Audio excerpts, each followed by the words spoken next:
Gold awardee ang panata kontra fake news campaign ng GMA Integrated News sa 60th Anvil Awards. Sa ilalim yan ang kategoryang Public Relations Program, Best Use of Partnerships. Tinanggap ang parangal ni GMA Senior Vice President and Head for GMA Integrated News, Regional TV and Synergy, Oliver Victor B. Amoroso. Pinangunahan ng GMA Integrated News ang kampanya kasama ang 60 media organizations, universities at ang Commission on Elections.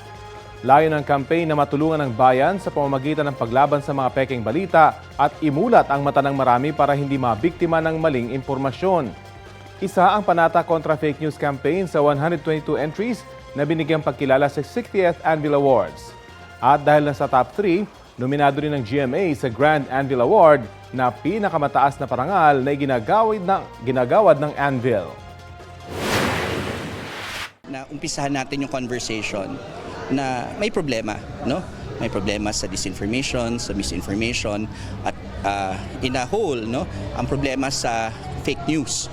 So, itong parangal na ito lalo pang nag-encourage sa atin, lalo na sa GMA Integrated News, na lagyan natin pa ng laman, ng content na nagpapakita na ano ba yung mga dapat nating gawin para ma-recognize natin at ma-identify natin yung mga fake news nga.